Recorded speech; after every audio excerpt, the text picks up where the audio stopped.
Semayang tolak bala. Tak sempat pak, bala dah dekat. Bala dah dekat tuan-tuan. So akhirnya Azmin ni nak ke mana? Perancangan dia dahulu, perancangan dia nak jadi Perdana Menteri gagal. Perancangan dia nak jatuhkan Anwar Ibrahim dan Kak Wan gagal. Perancangan dia ni untuk kuasai PKR gagal. So bila dia keluar, dia ingatkan dia boleh jadi menteri, dia boleh kuasai Bersatu pula, gagal.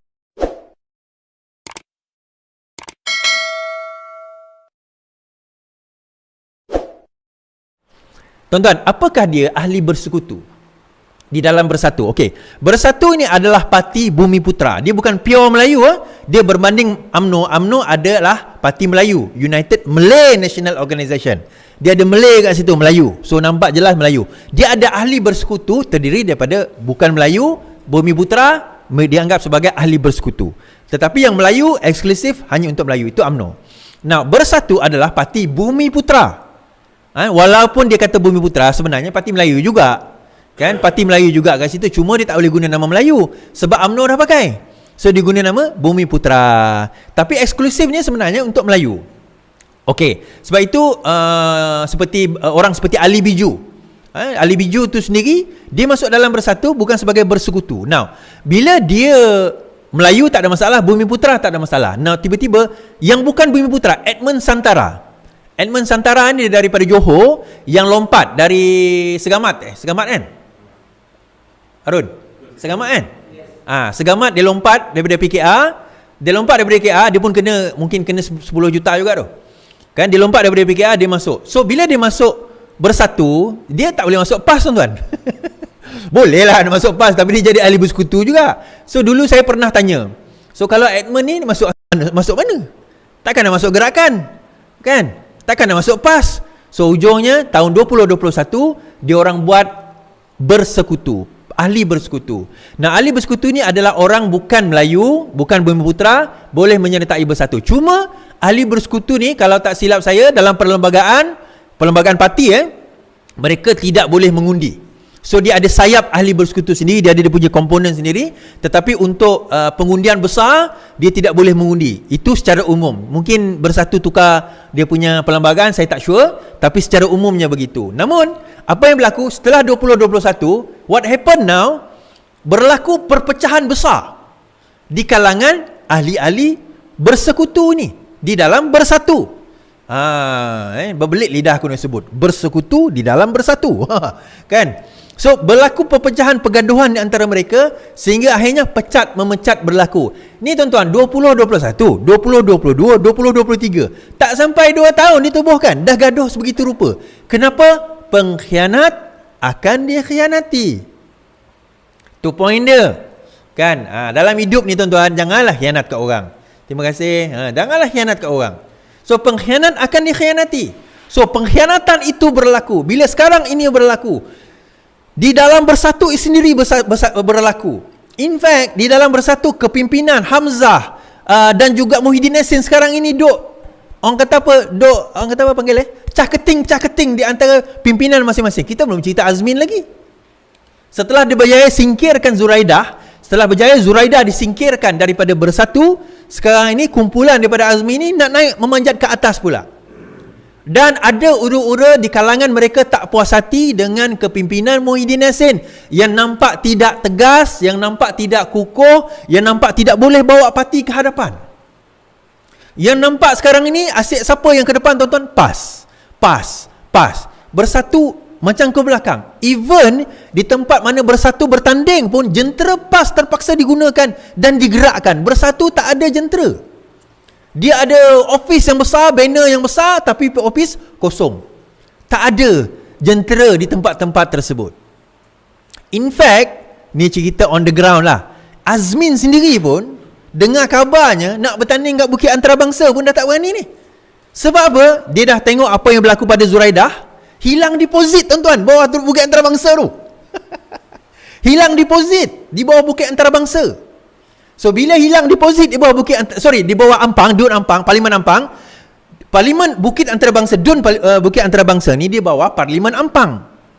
So kalau Ampang hilang deposit, dapat 4,000 lebih je Zuraidah daripada 100,000 pengundi, 4,000 je. Azmin macam mana? Bayangkan kalau dia hilang deposit dekat Bukit Antarabangsa tu, dia naik presiden tu. Naik presiden, boleh hilang deposit. Oi, malu kawan. Malu dia. So, sebab itu dia announce hari tu, dia kata dia tak nak bertanding. Sekarang ini tiba-tiba mungkin akan bertanding pula. Cuma kerusi dia mungkin kena cari kerusi lain. Gombak hari tu ada peluang. Yalah, Gombak hari tu ada peluang, dia ada dana. Kali ini dana dia tu berkurangan. Tadi tengoklah dalam TikTok kan, dia kata apa? Telah mengorbankan 25 ekor lembu di Kelang. Saya tengok dia buat kat Kelang Kelang. Cakap, kenapa dia buat kat Kelang? 25 ekor lembu tu dia bagi ke memang lembu memang dah ada dekat masjid tu? Dia tak cakap pula kan. Tapi tak apalah, dia nak take kredit terpulang pada dia. Mungkinlah lembu dia bawa dekat apa? Dia pula bawa 25 ekor lembu. Doesn't matter lah. Poinnya, kenapa dia berani buat kat Kelang? Kalau betul kat Kelang lah, saya baca tadi macam Kelang. Tak tahulah kalau dia buat dekat, kenapa tak buat dekat tempat yang dia bakal bertanding? So, soalan dia, adakah dia akan bertanding di Kelang? Tuan-tuan, dia akan bertanding di Kelang atau tidak? So, dia nak lari daripada situ. Dia nak lari daripada tempat dia. So, dia nak create tempat baru pula. Tak sempat. Bak kata cerita Piramli, tak sempat, bala dah dekat. Cerita Madu 3 kan, Madu 3 kan. Masa tu Piramli lari kan, bini 3 orang kejar. Lepas tu masuk rumah pak motor dia. Tu dia tengok, Pak, tembelang dah pecah pak. Lepas tu pak motor dia lagi naik atas. Bapak nak pergi mana pak? Nak pergi semayang. Semayang apa? Asar dah habis. Semayang tolak bala. Tak sempat pak, bala dah dekat. Bala dah dekat tuan-tuan. So akhirnya Azmin ni nak ke mana? Perancangan dia dahulu, perancangan dia nak jadi Perdana Menteri gagal. Perancangan dia nak jatuhkan Anwar Ibrahim dan Kak Wan gagal. Perancangan dia ni untuk kuasai PKR gagal. So bila dia keluar, dia ingatkan dia boleh jadi menteri, dia boleh kuasai Bersatu pula, gagal. Zuraidah dia tinggalkan begitu saja, dan akhirnya Zuraidah sendiri sekarang ini pergi tanpa tuan. Dia macam polong tak bertuan lah. Orang Sarawak kata polong tak bertuan. Umpama gitulah. Kan? Kan? Polong tak bertuan tu. Jadi kalau kami kecil-kecil dulu, ni jenis cerita kami kecil-kecil lah. Kalau nampak polong terbang kan, kami kalau nak bunuh polong tu kena cakap, "Oi, polong tak bertuan." Lepas tu isap jari. Itu orang kampung kata lah. Masa tu kecil-kecil lagi kan. Polong tak bertuan. Itu polong tak bertuan lah. Apa tuan dia sekarang masuk PBM, kena pecat. So sekarang nak akhirnya ke mana? Tuan-tuan, kan?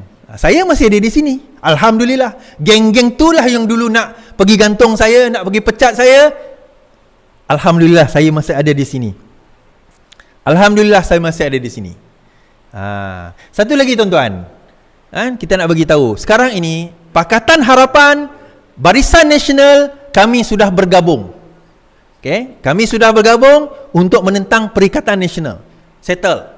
Isunya sekarang ini, bersediakah Perikatan Nasional dalam 3 negeri yang dia nak kena pertahankan? Tuan-tuan, jangan tengok mereka bertanding di Selangor, jangan tengok mereka bertanding Negeri Sembilan, jangan tengok mereka bertanding di Pulau Pinang dah. Itu tak payah.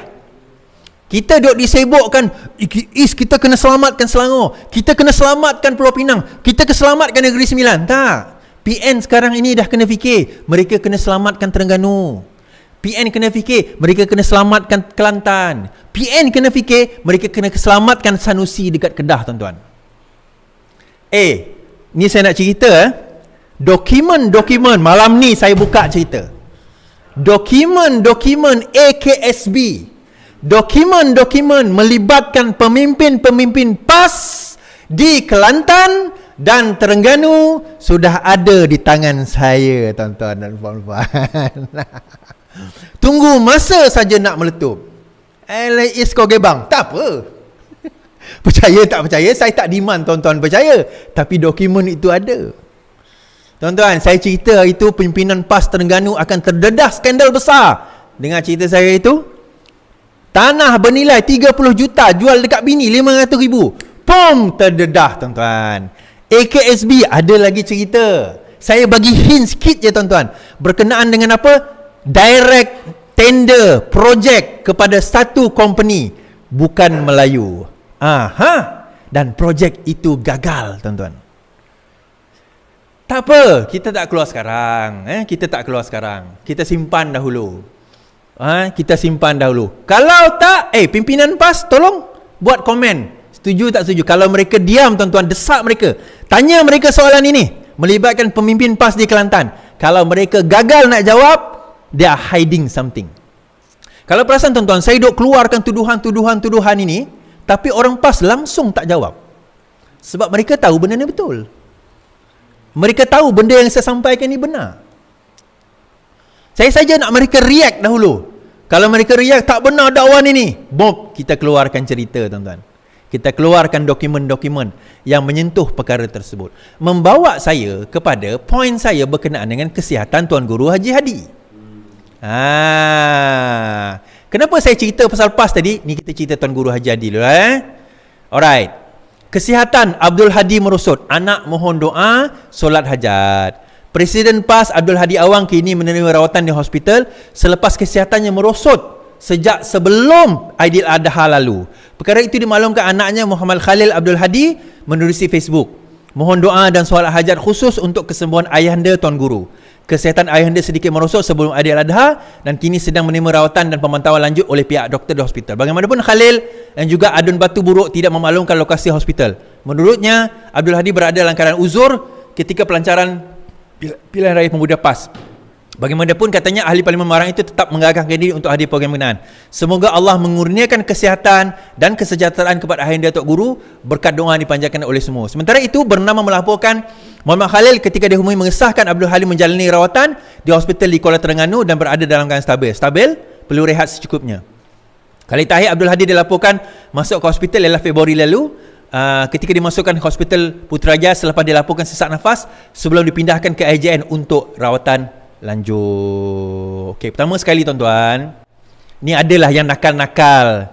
Yang nakal-nakal, dia ada tulis status, dia kata, kami ni kan ke kafe, macam mana kami nak mendoakan Haji Hadi Tuan Guru, dia kata, kan kami ni dikatakan sebagai kafe.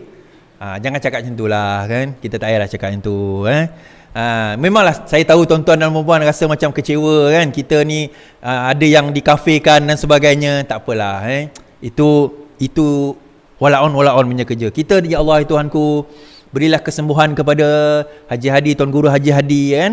Semoga dipermudahkan urusan dia.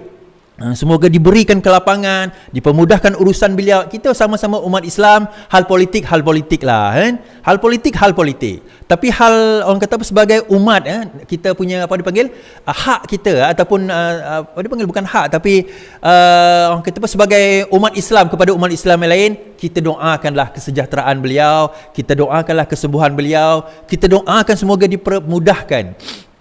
Tu kadang-kadang saya dapati kenyataan-kenyataan beliau berkemungkinan baru-baru kebelakangan ini agak bercelaru, ada kemungkinan juga diakibatkan oleh mungkin penyakit-penyakit tersebut. Tak apalah, kadang-kadang benda tu bukanlah kata tak apa macam mana, tapi kita doakanlah keselamatan. Cuma saya nak kata, inilah dia. Ni saya nak pesanlah kepada orang-orang di dalam PAS sendiri.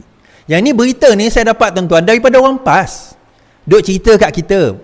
Siapa kau nak orang PAS nak cerita? Jangan tanya aku ni siapalah. Tapi adalah ceritanya, kan. Belum lagi Tuan Guru itu pergi, tuan-tuan, sudah ada desas-desus mengatakan, pertama, Tuan Guru Haji Hadi ni mental dia tak stabil. Sebab itu kenyataan dia duk bercanggah, duk pusing kona jauh, dia orang kata. Ini perbincangan dia orang, bukan saya cakap. Lepas tu dia orang kata Tuan Guru sekarang ni macam ni, Tuan Guru ni tak betul, Tuan Guru ni dalam keadaan nazak. Kita perlu cari pengganti Haji Hadi. Di masa ni dia orang nak berebut jawatan. Siapa nak kena ganti dia? Nak kena orang ni, nak kena orang ni, nak kena orang ni, nak kena bersama dengan ini. Dan masa inilah ada golongan yang pro kepada UMNO, yang nak bersama dengan UMNO, yang nak jadi kerajaan. Pada masa inilah mereka duk merancang macam mana nak topple Haji Hadi and the team. Sebab ni kita kena ingat ni, tuan-tuan, kita kena ingat satu perkara. Masing-masing duk melobi jawatan menteri besar. Masing-masing duk melobi jawatan menteri besar ni. Kelantan, Menteri Besar Kedah, Menteri Besar Terengganu, tiga-tiga ni mereka confident menang bersih, sapu bersih. Confident ni, sangat confident. Tapi persoalannya, siapa bakal Menteri Besar? So, masing-masing kumpulan ni duk push. Mereka akan jadi Menteri Besar. Kumpulan Nik Amar dekat Kelantan duk push. Dalam masa sama Nasaruddin Daud duk push. Dalam masa sama grup yang pro UMNO pun duk push. Kerana apa dia kata? Di Kelantan, di PAS ini sepatutnya bergabung dengan UMNO untuk membentuk kerajaan bersama dengan kerajaan perpaduan. Bukannya kita duduk di dalam pembangkang. Yang buat keputusan untuk bersama dengan pembangkang pada waktu itu adalah Muhyiddin Yassin. Beliau yang telah menipu, bukanlah menipu betul-betul menipu, tapi memberikan misrepresented. Tuan Guru Haji Hadi mengatakan cukup jumlah.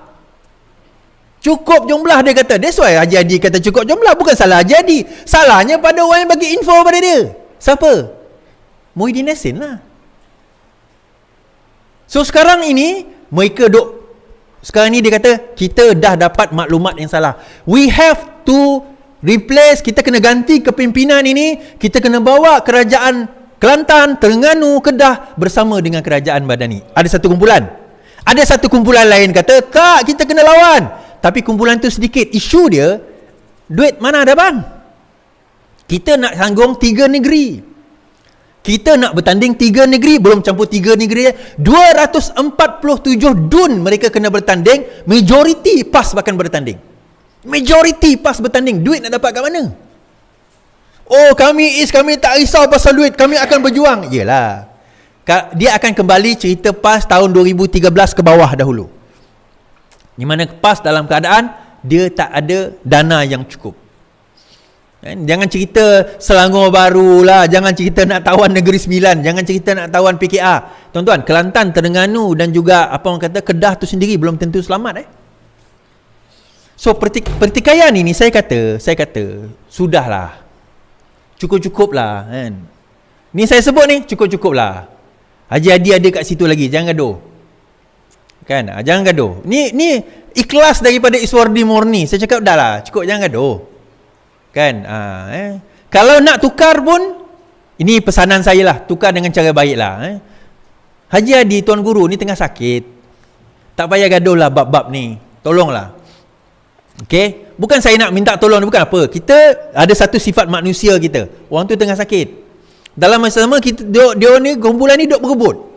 Kita nak pilihan raya ni. Saya kata tadi bala dah dekat ni, pilihan raya dah dekat ni. Kita kena buat keputusan, kita kena cepat, kita kena pantas. Tapi kita punya general dah sakit. So kita kena tukar segera perbincangan itu. Kan? Tapi terpulang kepada PAS lah. Itu saranan saya saja. So perpecahan ini yang dia orang risaukan sekarang. Kerana perpecahan ini yang sekarang ini bakal melemahkan. Kita kata bakal melemahkan siapa tuan-tuan? Bakal melemahkan PAS itu sendiri dalam persediaan menghadapi pilihan raya yang akan berlangsung tidak lama lagi. Kan? Yang akan berlangsung tidak lama lagi, benda itu akan melemahkan PAS sendiri sebenarnya. Yang rugi PAS. Alah kau seronok lah PAS rugi. Bukan. Iyalah kita seronok lah PAS rugi. Tapi dalam masa sama, saya sebagai seorang Islam, seorang manusia, kita doa sepatutnya buat yang terbaik untuk Haji Hadi ni.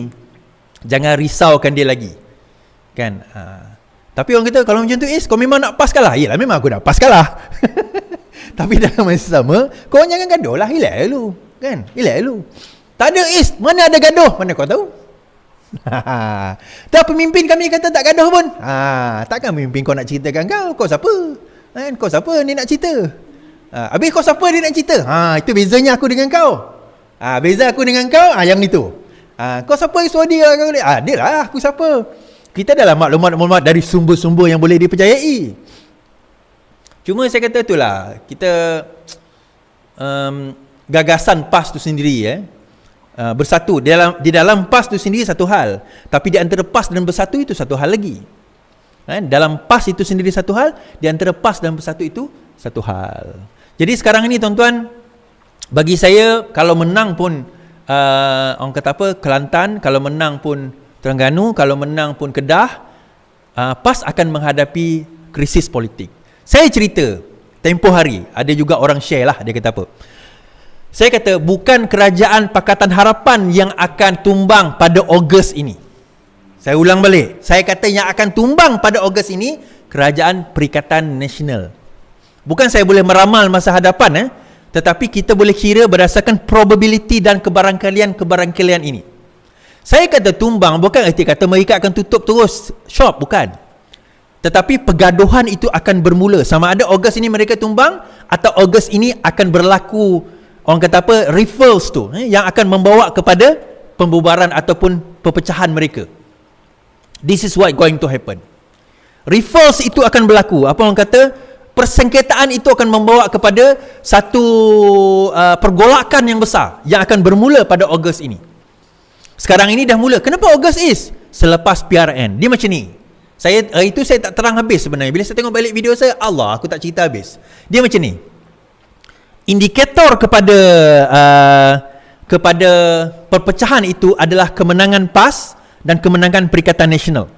Kemenangan PAS dan juga kemenangan Bersatu di dalam Perikatan Nasional. Kalau Bersatu kalah habis di dalam PRN ini, so PAS akan kata, dan apa guna Bersatu? Bersatu akan jadi biawak hidup yang kami nak kena pikul. Kenapa orang selalu sebut biawak hidup, tuan-tuan? Biawak hidup ni apa? Kita pikul biawak hidup. Biawak tu pun tak berguna, tapi dia duk cakar-cakar kita. Dah lah kau tak berguna, aku tak boleh makan kau, tapi kau duk cakar aku. Umpama macam tu lah. Kan dah lah tak berguna, menyusahkan kita lagi. So PAS akan kata begitu. Itu yang pertama. Yang kedua, kalau sekiranya PAS tu sendiri mungkin menang, tapi menang tak besar. Dia menang tapi menang tak besar. Dia akan ada permasalahan kepada kepimpinan dalam PAS tu sendiri. Terutama Tuan Guru Haji Hadi. Tadi kau kata tak nak sebut Haji Hadi, tak kena sebut lah, dia presiden kan. Tu saya kata tadi, sekarang ini orang dok push. Tengok, betul tak kata aku? Betul tak kata kami? Sepatutnya kena tukar presiden. Itu akan jadi bahan. Itu akan jadi modal untuk orang nak kenakan kepimpinan PAS yang ada sekarang ini. Faham? Jadi balik kepada cerita kita tadi, tuan-tuan. So bagaimana kedudukan? Ada orang tanya lagi. Allah, tanya lagi. Bagaimana kedudukan kita? Kedudukan kita, alhamdulillah, so far dapatan kita Selangor, Negeri Sembilan, Penang, insya-Allah okey. Gelombang hijau tu, itu jadi tulis. Gelombang hijau tu bermaksud Islamifobia. So macam, apa hal ni yang sebut gelombang hijau tu dia orang? Kenapa pula Islamifobia? Okey, tak apalah. 3 ni selamat, insya-Allah. Insya-Allah. Kalau ikut kiraan selamat. Kedah dia duduk macam ni. Terengganu dia macam ni, tuan-tuan. Bukan Babai Anwar, bukan. Dia tak stabil. Kenapa Terengganu tak stabil? Sekarang ini isunya adalah pada PAS di Terengganu itu sendiri berlaku pertembungan di antara golongan ulama